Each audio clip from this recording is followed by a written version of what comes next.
Welcome everyone to JEE वाला। आज हम लोग का 5th लेक्चर है स्ट्रेंथ ऑफ मटेरियल का, और आज हम लोग पढ़ेंगे stress and elongation produce in a bar due to its self weight.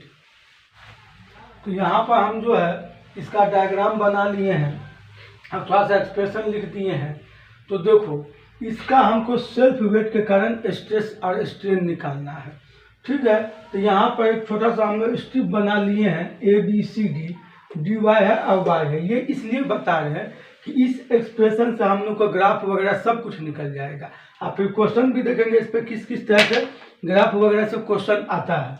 तो देखो, हम यहाँ पर लिख दिए क्या चीज़, sigma C D equal to force S C D divided by A, यानी stress equal to force by area. तो सी डी पर फोर्स, तो यहाँ पर सी डी पर फोर्स क्या लग रहा है, तो इससे नीचे का जो वेट है ये वेट लग रहा है। ध्यान से देखोगे एकदम याद हो जाएगा, ठीक है। तो इसका वेट, तो इसका वेट क्या होगा, तो weight equal to M G, M equal to क्या होता है, डेंसिटी इंटू वॉल्यूम। तो देखो यहाँ पर डेंसिटी रो लिख दिए, volume cross section area into y हो गया वॉल्यूम। तो ये हो गया मास, और जी से मल्टीप्लाई कर दिए तो हो गया एम जी और डिवाइडेड बाई ए, तो ए कैंसिल हो गया। तो अब जी का वैल्यू हम पुट कर दिए 9.81। तो अब उसके बाद रो और वाई, तो ये जो आया हमारे पास, यही है हमारा मास्टर इक्वेशन स्ट्रेस का, कि stress equal to 9.81 rho into y, ये चीज होता है। अब देखो इसमें y का पावर कितना है, तो y का पावर 1 है, यानी stress will be directly proportional to the y। ये चीज बात याद रखना है। यानी क्या बात हम बोले हैं, stress directly proportional to y के डायरेक्टली प्रोपोर्शनल हो गया। तो इसका मतलब क्या हो गया, तो इसका मतलब ये हो गया कि अगर हम ग्राफ खींचेंगे, ये ग्राफ पूछा जाता है, तो यहाँ पर अगर हम ले लेते हैं सिग्मा और यहाँ पर ले लेते हैं y, ये ऐसे करके लिख लो कि ये यहाँ पर हो गया y और यहाँ पर हो गया स्ट्रेस सिग्मा। तो इस दोनों का ग्राफ कैसा होगा, तो y का पावर चूंकि 1 है, यहाँ भी 1 है, यहाँ भी 1 है, तो 1 पावर वाला का ग्राफ लीनियर होता है, तो ये स्ट्रेट आगे चला जाएगा। तो ये इसका ग्राफ होगा। तो ग्राफ पर जो यहाँ समझ में आ गया, इसलिए इस इक्वेशन को हम लिखे हैं कि ग्राफ इसका लीनियर होगा, लीनियरली वैरी करेगा। मतलब जैसे जैसे y हमारा बढ़ता जाएगा, स्ट्रेस हमारा बढ़ता जाएगा। तो अब देखो, अब हम निकालने वाले हैं कि ये टॉप एंड पर स्ट्रेस क्या होगा, ये टॉप एंड पर। तो यहाँ पर stress at top equal to, तो टॉप में जब जाएंगे तो ये y किसके बराबर हो जाएगा, तो L के बराबर हो जाएगा। तो यहाँ पर लिख सकते हैं 9.81 रो इंटू L न्यूटन पर मीटर स्क्वायर। टॉप में ये स्ट्रेस है, और ये स्ट्रेस चूंकि टॉप में है और पूरा वेट वर्टिकली डाउनवर्ड लग रहा है, तो this is the maximum stress, sigma maximum यही है, इक्वल टू हम कह देते हैं सिग्मा मैक्सिमम। तो यहाँ से देखो याद रखोगे दो गो बात, क्या, तो सिग्मा मैक्सिमम जब सेल्फ वेट के कारण स्ट्रेस जो प्रोड्यूस होगा, तो वो स्ट्रेस का मैक्सिमम वैल्यू क्या होगा, तो 9.81 रो इंटू एल होगा। पहला ये बात याद रखोगे। सेकेंड बात इसमें क्या याद रखोगे कि ये मैक्सिमम स्ट्रेस प्रोड्यूस कहाँ हो रहा है, तो प्रोड्यूस हम लोग को जनरली ऑप्शन में 3 पॉइंट देता है, बॉटम एंड, लोअर एंड भी जिसको बोल देता है, सेंटर में देता है या मिडिल पॉइंट दे देता है, और फिर टॉप में दे देता है। तो ये कहाँ पर होगा, तो ये टॉप में होगा, इसीलिए यहाँ टॉप लिख दिया गया। यानी the maximum stress due to self weight will be 9.81 rho L and it will occur at the top edge of the bar. जहाँ पर फिक्स है वहीं पर ये होगा।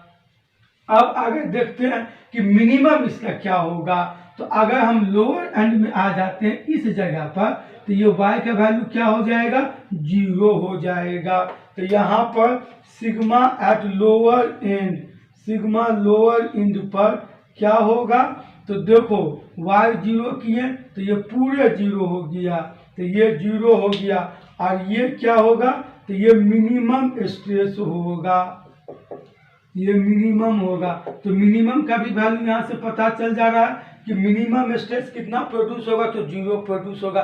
कहाँ पर होगा, तो लोअर एंड में होगा। ये हो गया। अब अगर इस ग्राफ को भी तुम ऊपर खींचते जा रहे हो, तो यहाँ पर अगर मान लो ये y इक्वल टू एल हो जाएगा ना, तो सिग्मा मैक्सिमम ये वाला पॉइंट जो है ये सिग्मा मैक्स को इंडिकेट करता है। ये हो गया सिग्मा मैक्सिमम। तो ये स्ट्रेस से रिलेटेड बात हो गया। तो 4 बात यहाँ पर हम लोग सीखे हैं कि मैक्सिमम ये होगा, टॉप एज में होगा, मिनिमम ये होगा और लोअर एंड पर होगा। अब हम लोग स्ट्रेन में चले जाते हैं। तो स्ट्रेन हम लोग क्या जानते हैं, तो मॉडुलस ऑफ इलास्टिसिटी से, चूंकि ये नीचे इलोंगेट हो रहा है, तो यहाँ पर कौन सा मॉडुलस ऑफ इलास्टिसिटी ले लेंगे, यंग मॉडुलस, लीनियर चेंज है, ठीक है। तो यहाँ पर स्ट्रेन इक्वल टू कैपिटल ये सिग्मा बाय कैपिटल ई, ऐसे लिखेंगे स्ट्रेन, ठीक है। तो strain equal to sigma by capital E, sigma के जगह पर लिख देंगे 9.81 रो इंटू वाई, ये हो गया। लेकिन स्ट्रेन होता क्या है एक्चुअल में, तो change in length bye original length. तो ओरिजिनल लेंथ या चेंज इन लेंथ, तो हम लोग तो ये स्ट्रिप लेके चल रहे हैं, तो ये स्ट्रिप का ओरिजिनल लेंथ कितना है, तो यहाँ पर इसी में ओरिजिनल लेंथ स्ट्रिप का वर्टिकल डायरेक्शन में देखोगे तो dy है, तो नीचे में हम लिख दिए dy लिख दिए, और चेंज इन लेंथ को हम लिख दिए डेल्टा एल। तो ये हो जाएगा 9.81 रो इंटू वाई। अब इसको इधर लेके चले जाओ तो क्या आ जाएगा, delta L equal to 9.81 rho into y into d y. अब चूंकि ये स्ट्रिप को हम अपर एंड से लोअर एंड तक लाएंगे, तो इसको इंटीग्रेट कर देंगे तो पूरा हमको निकल जाएगा। तो डेल्टा एल इक्वल टू 0 से लेके एल तक 9.81 रो वाई इंटू डी वाई। इसको इंटीग्रेट करोगे तो y का इंटीग्रेशन क्या होता है, y स्क्वायर बाय 2, 0 पुट करेंगे तो कुछ नहीं, l जब पुट करेंगे तो l स्क्वायर। तो ये क्या हो जाएगा, तो delta l equal to 1/2 9.81 rho l square, ये हमारा आ जाएगा। तो strain change in length elongation equal to क्या हो जाएगा, तो इलोंगेशन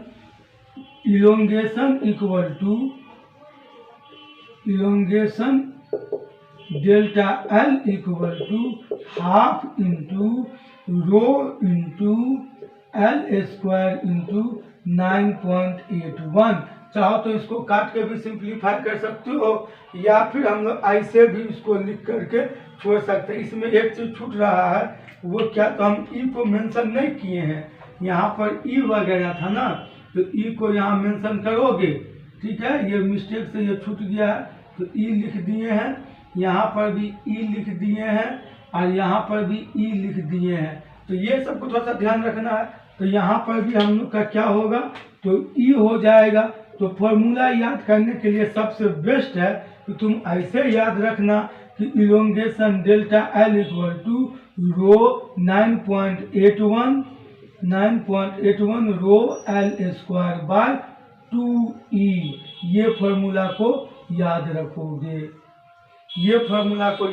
तो ये हो गया elongation produce in a bar due to its self weight. तो ये थ्रू आउट हम ले लिए हैं। अगर तुम y में अगर लिखोगे y में, तो यहाँ पर y स्क्वायर बाय 2 करते, ये चीज है। तो हम डायरेक्ट उसको इंटीग्रेशन करके इसका वैल्यू पुट कर दिए हैं 0 से, तो सिंप्लीफाई किया हुआ ये आंसर है। ये जो आया हुआ है इंटीग्रेट करके और लिमिट ऑफ इंटीग्रेशन 0 से l पुट करने के बाद ये आएगा। तो ये पुट करने के बाद ये हम लोग का आता है। तो अब हम लोग इस पर जो है सो क्वेश्चन को देखेंगे। तो यहाँ पर जो है हम कुछ क्वेश्चन लिख लिए हैं इस टॉपिक पर। तो पहला क्वेश्चन क्या है, which of the following graph represent the stress produce in a bar due to its self weight. तो जस्ट अभी हम लोग देखे हैं कि इसका कैसा ग्राफ होता था, तो ये लीनियरली वैरी करता है, तो स्ट्रेट लाइन होगा, तो ये दोनों हमारा होगा नहीं। इसमें तो कांस्टेंट दिखा रहा है कि सिग्मा जो है वो वाई के रेस्पेक्ट में कांस्टेंट है, तो ये गलत है। इसमें दिखा रहा है कि वाई अगर डिक्रीज करे तो सिग्मा बढ़ रहा है, तो ये भी गलत हो गया। और ये जो है हमारा ये सही है, यानी ऑप्शन नंबर 1 करेक्ट है, क्योंकि यहाँ पर वाई भी बढ़ रहा है तो सिग्मा भी बढ़ रहा है। तो ये जो ग्राफ है फर्स्ट नंबर वाला, ये सही आंसर होगा। दूसरा सवाल है the maximum stress in a bar due to its self weight will occur at, यानी अभी जस्ट जो हम बोले थे कि मैक्सिमम स्ट्रेस सेल्फ वेट के कारण किस पॉइंट पर होगा बार में। तो डायग्राम अभी भी याद कर लो, अगर भूल गया तो ये था, तो बोले थे टॉप एज पर हम लोग का स्ट्रेस मैक्सिमम होता है। तो टॉप एज देखो कहाँ पर है, तो ये है टॉप एज, यहाँ पर हो गया। Total elongation of the bar due to its self weight is, तो टोटल इलोंगेशन तो जस्ट अभी लिखे ही थे, delta L equal to 9.81 rho L square by 2e।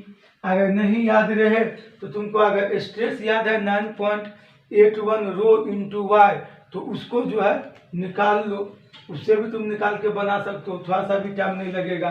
तो ये वाला एक्सप्रेशन देखो किस में है, तो ये वाला एक्सप्रेशन बी में है।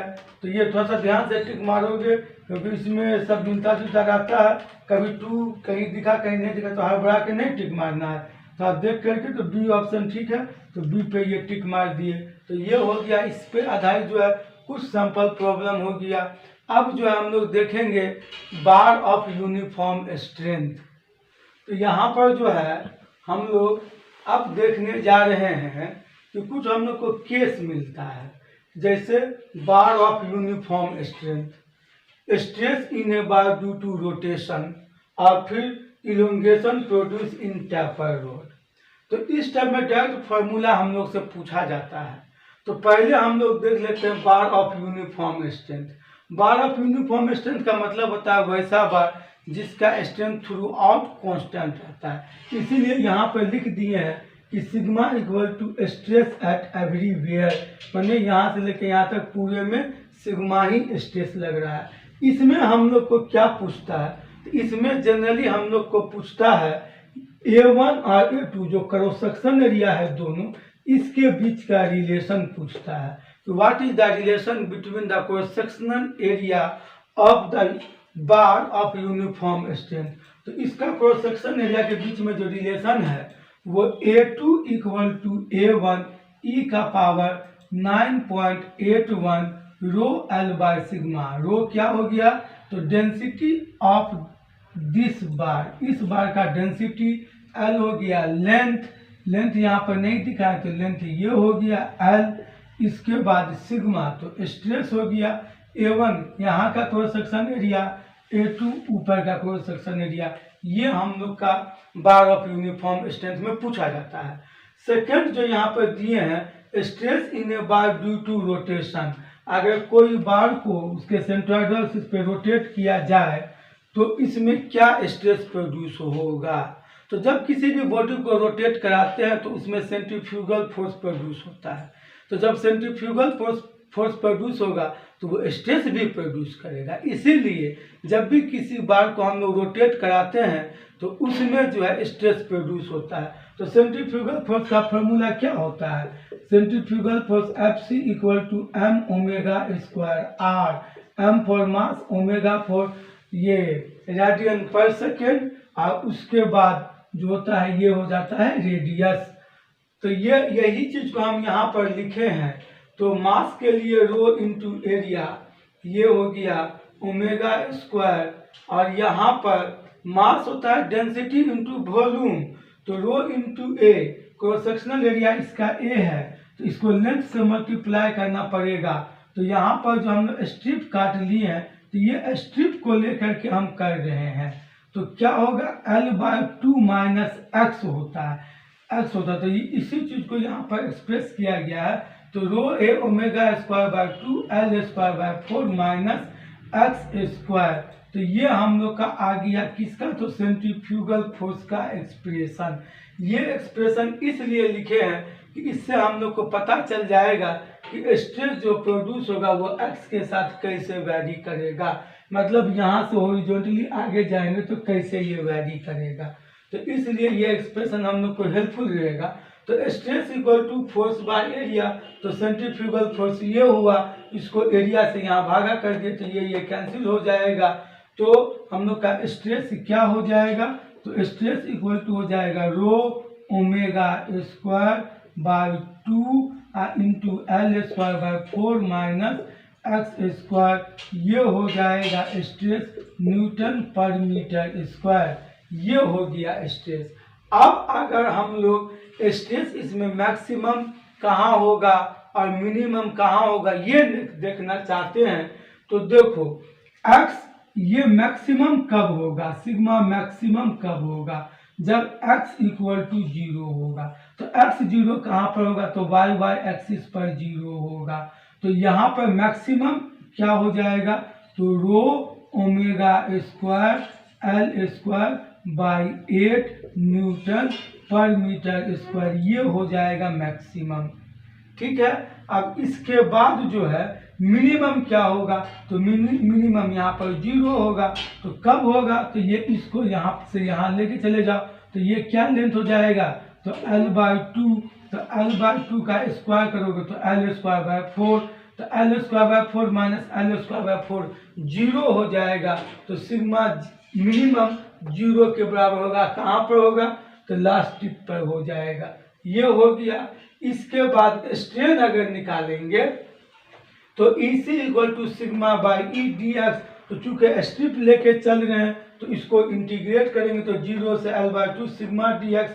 अब इसको इंटीग्रेट कर दो, सिग्मा का वैल्यू जो है ये पुट कर दो, इंटीग्रेट करेंगे और 0 से l/2 को पुट करेंगे तो हम लोग को डेल्टा एल का फॉर्मूला आ जाएगा। डेल्टा एल इक्वल टू 1 ये रो omega square L cube by 12e, ये हो जाएगा इलोंगेशन। तो एक फार्मूला ये हो गया। एक ये हमारा फार्मूला है स्ट्रेस का एक्स के टर्म में। और अगर तुम डायरेक्ट वैल्यू याद करना चाहते हो कि मैक्सिमम क्या होगा या मिनिमम क्या होगा, तो ये तुम याद रख सकते हो ये फार्मूला को। ये चीज़ है कि मैक्सिमम ये होगा। अब इसके बाद इसमें एक लास्ट हम लोग देखने जा रहे हैं, वो क्या है, तो elongation produce in tapper rod. ये है टैपर रॉड। और जब इसमें एक्सियल फोर्स P लगाएंगे, ये P दिख रहा होगा, तो इसमें इलोंगेशन कितना प्रोड्यूस होगा। बहुत कॉमन और इम्पोर्टेंट क्वेश्चन है टैपर रॉड पे। तो delta L equal to 4PL by pi d1 into d2, ये इलोंगेशन प्रोड्यूस होगा। तो अब जो है इस पर एक दो क्वेश्चन देख लेते हैं, सैम्पल प्रॉब्लम, ताकि वैसे भी तुम लोग को ये याद हो जाए कि इस टाइप से क्वेश्चन आता है। तो ठीक है, अब क्वेश्चन हम लोग देखते हैं। तो यहाँ पर क्वेश्चन हम लिख लिए हैं दो क्वेश्चन। पहला क्वेश्चन क्या है, the maximum stress produce in a bar due to rotation of the bar, due to rotation in bar is equal to, ये दो बार लिखा गया था, ड्यू टू रोटेशन या इज। तो अभी जस्ट हम लोग देखें कि stress produce in a bar due to rotation, तो ये तो होगा नहीं। अब चूंकि यहाँ पे सब एल में दिया हुआ है तो ये अपने से अंडरस्टूड कर लेना है कि यहाँ पर जो है हम लोग जो निकाले थे कि x इक्वल टू 0 पर क्या होगा, यानी मैक्सिमम का यहाँ पे बात हो गया। तो मैक्सिमम में हम लोग का यही एक्सप्रेशन आया हुआ था, 1/8 रो ओमेगा स्क्वायर एल स्क्वायर। तो ये आंसर आ जाएगा।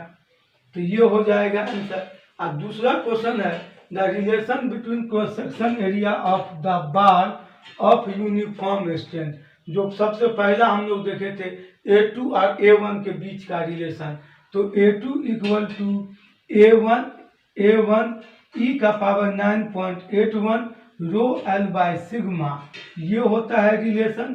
तो यहाँ पर बी ऑप्शन में ये चीज़ है, यहाँ पर A1 था ऑप्शन में, यहाँ पर A1 से लिख दिए। तो ये बी ऑप्शन जो है ये हम लोग का करेक्ट है। तो इस टाइप का इस पर सिंपल क्वेश्चन आता है तो सिर्फ इसको याद रख लेना है कि इम्पोर्टेंट है, क्योंकि बीच में थोड़ा सा टॉपिक रहता है, हम लोग जनरली पढ़ने के दौरान इसको इग्नोर कर देते हैं, तो याद नहीं रहता है। तो उसके लिए हम ये टॉपिक को हाईलाइट किए हैं पॉइंट वाइज करके कि 3 टॉपिक है, तीनों पे फॉर्मूला दे दिए हैं, तो इसको याद रखोगे, ये हेल्पफुल रहेगा एग्जाम पॉइंट ऑफ व्यू से। अब हम लोग पढ़ेंगे पॉइसन्स रेशियो। तो ठीक है, हम इसको मिटा लेते हैं। अब पॉइसन्स रेशियो को हम लोग शुरू करते हैं।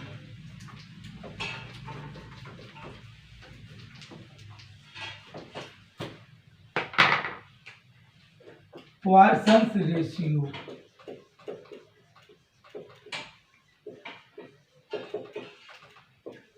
हाँ तो देखो ये पॉइसन्स रेशियो को कैसे हम लोग समझते हैं।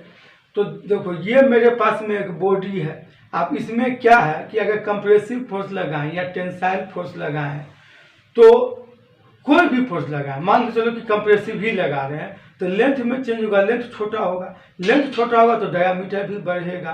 तो लेंथ के अलोंग जो स्ट्रेन प्रोड्यूस हुआ that is known as tensile strain, और ये चूंकि लेंथ के अलोंग हो रहा है तो इसको हम लोग लीनियर स्ट्रेन भी बोलते हैं और लॉन्गिट्यूडिनल स्ट्रेन भी बोलते हैं। और डायामीटर को आगे बात करेंगे तो डायामीटर इस एक्सिस से क्या होगा, बॉडी के एक्सिस से परपेंडिकुलर हो जाएगा, तो परपेंडिकुलर हो जाएगा तो इसमें भी तो चेंज इन लेंथ हुआ, इंक्रीज किया डायामीटर, तो इसमें जो स्ट्रेन प्रोड्यूस हुआ इसको हम लोग क्या बोलते हैं, ट्रांसवर्स स्ट्रेन। तो फिर से यहाँ पर बोर्ड पर जो है एक बार ध्यान से देख लो, यही चीज को हम लोग यहाँ पर पॉइसन्स रेशियो में ये एक्सिस हो गया बॉडी का, ठीक है, फोर्स हम लगा दिए, तो फोर्स इस टाइप से कंप्रेसिव फोर्स लगा दिए, ये एफ, तो लेंथ डिक्रीज किया डेल्टा एल से, तो ये कैसा स्ट्रेन हो गया, तो लीनियर स्ट्रेन या लॉन्गिट्यूडिनल स्ट्रेन, क्यों, क्योंकि ये एक्सिस से पैरेलल है। लेकिन जब लेंथ डिक्रीज किया तो यहाँ पर इसका जो है डायामीटर इंक्रीज किया, तो डायामीटर क्या है, इस एक्सिस से परपेंडिकुलर है, तो इसमें जो स्ट्रेन प्रोड्यूस हुआ दैट इज ट्रांसवर्स स्ट्रेन, या फिर तुम बोल सकते हो लैटरल स्ट्रेन। तो पॉइसन्स जो है इसी दोनों स्ट्रेन का रेशियो निकाला, और इसी रेशियो को हम लोग बोलते हैं पॉइसन्स रेशियो। क्या बोल रहे हैं, तो अब जो सुनोगे डिफिनेशन कि पॉइसन्स रेशियो, ये Poisson's ratio is the ratio of lateral strain to the linear strain. लिखने का जरूरी नहीं है, इसको डिनोट करते हैं म्यू से, तो mu equal to lateral strain divided by linear strain. ये जो रेशियो हुआ that is known as Poisson's ratio, ठीक है, ये पॉइसन्स रेशियो हो गया। अब सुनो बात को, तो जब हमारा इस बॉडी पे ऐसे फोर्स लग रहा है तो स्ट्रेन का अगर मैग्नीट्यूड देखते हैं तो ये जो मैग्नीट्यूड होगा लीनियर स्ट्रेन, इसका मैग्नीट्यूड ज्यादा होगा, क्यों, क्योंकि फोर्स इसी एक्सिस के अलोंग लग रहा है, और ये जो डायामीटर वाला जो पोर्शन देख रहे थे इसमें स्ट्रेन कम प्रोड्यूस होगा। तो इस वजह से पॉइसन्स रेशियो का जो वैल्यू होता है that will be always less than 1, ये हमेशा लेस देन 1 होता है। तो ये बात यहाँ पर नोट कर लोगे क्या, तो पॉइसन्स रेशियो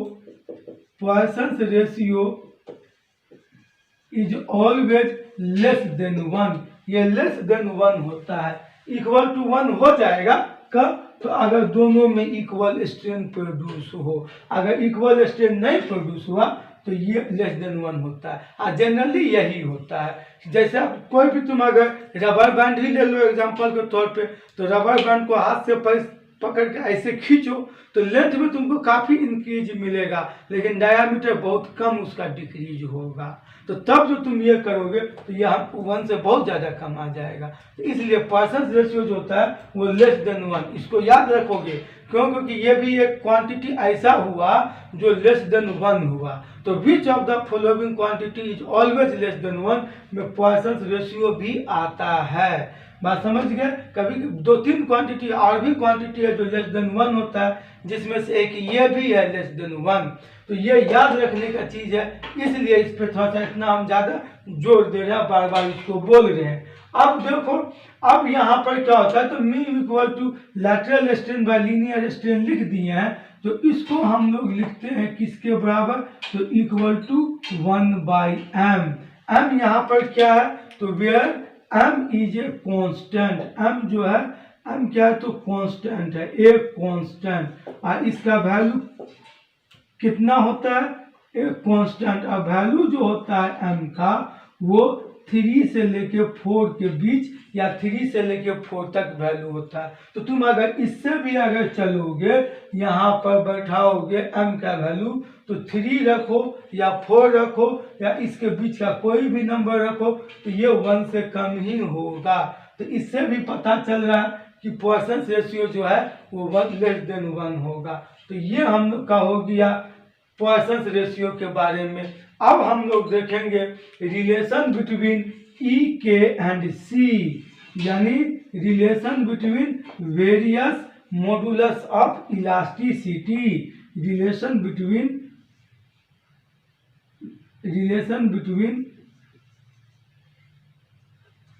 ई एंड सी।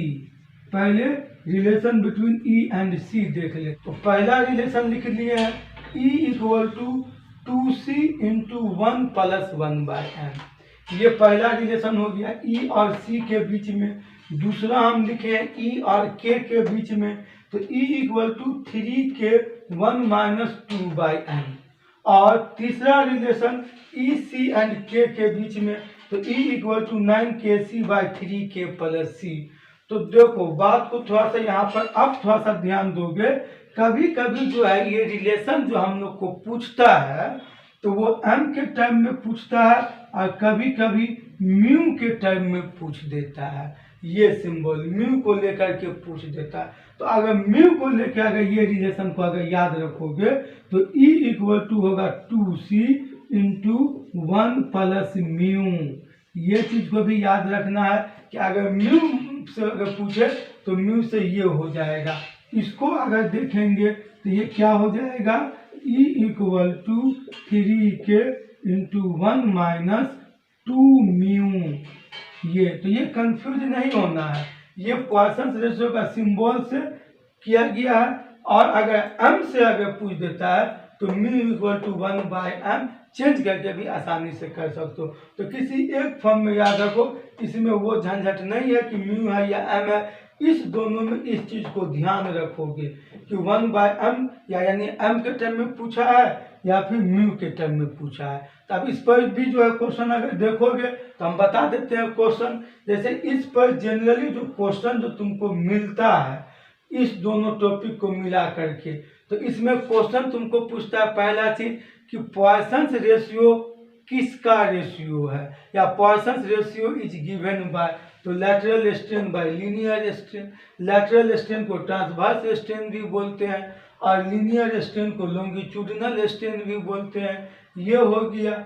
इसके बाद दूसरा सवाल जो इस पर तुमको आ सकता है वो ये रहता है कि the value of Poisson ratio is always, तो ऑलवेज लिखने के बाद ऑप्शन में दे देगा less than 1, equal to 1, greater than 1, none of this.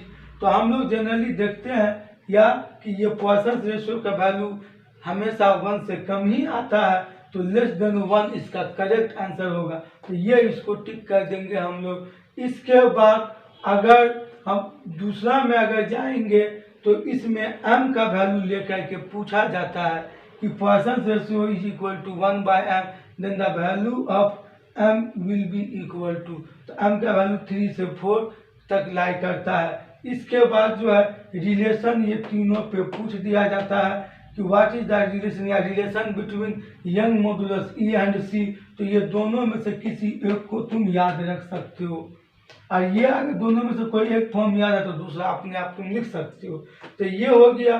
तो फर्स्ट चैप्टर को जो है स्ट्रेस स्ट्रेन को हम यहीं पर एंड करते हैं। इसके बाद जो नेक्स्ट चैप्टर जो शुरू होगा that will be shear force and bending moment diagram, starting से देखोगे बहुत इंटरेस्टिंग चैप्टर है। और बहुत लोग उस पर थोड़ा सा कमेंट भी ये बोला भी है कि उसको पहले शुरू करने के लिए। तो नेक्स्ट लेक्चर जो होगा वो शियर फोर्स और बेंडिंग मोमेंट पर होगा।